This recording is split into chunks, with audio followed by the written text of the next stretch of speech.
عن عبد الله بن عمر رضي الله تعالى عنهما قال قال رسول الله صلى الله عليه وسلم كلكم راع وكلكم مسؤول عن رعيته فالإمام راع وهو مسؤول عن رعيته والرجل راع في أهله وهو مسؤول عن رعيته والمرأة راعية في بيت زوجها وهي مسؤولة عن رعيتها فكلكم راع وكلكم مسؤول عن رعيته رواه البخاري في كتاب الجمعة حدیث نمبر 893. عبداللہ بن عمر رضی اللہ تعالیٰ عنہما راوی حدیث ہیں. وہ بیان کرتے ہیں کہ اللہ کے نبی صلی اللہ علیہ وسلم نے ارشاد فرمایا کلکم راع وکلکم مسئول عن رعیتہ، تم میں سے ہر شخص ذمہ دار ہے اور تم میں سے ہر شخص اپنی ذمہ داری کے بارے میں سوال کیا جائے گا. ہر شخص سے اس کی ذمہ داری میں پوچھ گچھ ہوگی. فالامام راع وهو مسئول عن رعیتہ، بس وقت کا حکمران ذمہ دار ہے وهو مسئول عن رعیتہ، اور اس سے بھی اس کی ذمہ داری کے بارے میں سوال کیا جائے گا.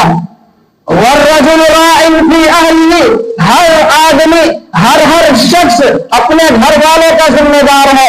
وهو مسئول عن رعیتہ، اور اس سے بھی اس کی ذمہ داری کے بارے میں پوچھا جائے گا، سوال کیا جائے گا. والمرأة راعیۃ فی بیت زوجها، ہر عورت اپنے شوہر کے گھر میں ذمہ دار ہے.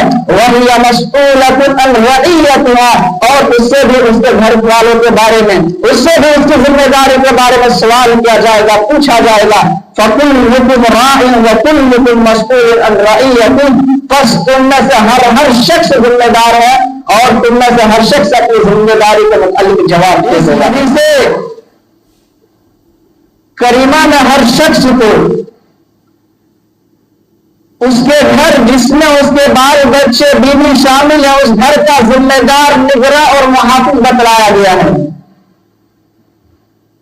اور اتنا ہی نہیں بلکہ اس کے متعلق اس سے سوال بھی کیا جائے گا، پوچھا بھی جائے گا کہ انہوں نے اپنے بال بچوں کی تعلیم و تربیت کے متعلق کہاں تک اہتمام کیا تھا.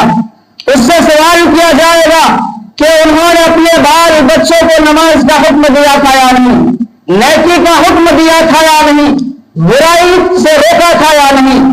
ہر شخص سے اس کی ذمہ داری کے بارے میں سوال کیا جائے گا. لیکن افسوس اکثر و بیشتر والدین ایسے ہیں، اکثر و بیشتر پیرنٹس ایسے ہیں جن کو اپنی اس ذمہ داری کا ذرا بھی احساس نہیں ہے. بال بچے کیا کر رہے ہیں، بال بچے کیا کھا رہے ہیں، بال بچے کیا پی رہے ہیں، بال بچے کہاں جا رہے ہیں، کوئی فکر نہیں ہے. بال بچے نماز پڑھ رہے ہیں یا نہیں، کوئی فکر نہیں ہے. یہی بچے جب بڑے ہو جاتے ہیں، یہی بچے جب بگڑ جاتے ہیں، یہی بچے جب نافرمان ہو جاتے ہیں تو وہی والدین، وہی ماں باپ شکایت کرتے پھرتے ہیں کہ ہمارا بچہ نافرمان ہو گیا ہے، ہمارا بچہ بدتمیز ہو گیا ہے، ہمارا بچہ بات نہیں مانتا ہے، ہمارا بچہ دوستوں میں رہ کر بگڑ گیا ہے، ہمارا بچہ ہمارے بچے کو باہر کے ماحول میں بگاڑ دیا ہے.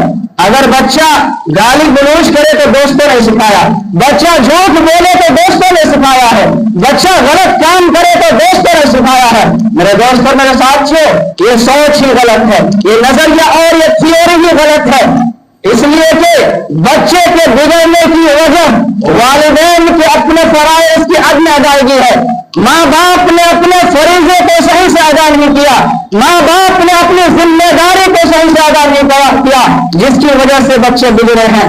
اگر ماں باپ شروع سے ہی بچے کی تربیت کو، بچے کی اصلاح کو ایک اہم فریضہ سمجھتے، اگر ماں باپ شروع ہی سے بچے کی تربیت کو اولین ترجیح دیتے، بچے کی پرورش کو پریورٹی دیتے، تو وہ بچہ دوستوں میں جا کر کے کبھی نہیں بگڑتا، بلکہ وہ بچہ دوستوں میں جا کر کے دوستوں کی اصلاح کا سبب بنتا، دوستوں کو سکھاتا، دوستوں کو اچھائی اور برائی کے درمیان فرق بتلاتا.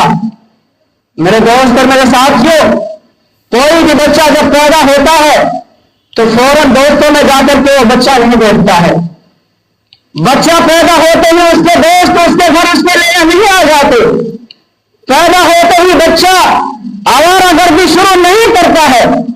پیدا ہوتے ہی کوئی بچہ سگریٹ نہیں پکڑتا ہے. پیدا ہوتے ہی کوئی بچہ شراب نہیں پیتا ہے. پیدا ہوتے ہی کوئی بچہ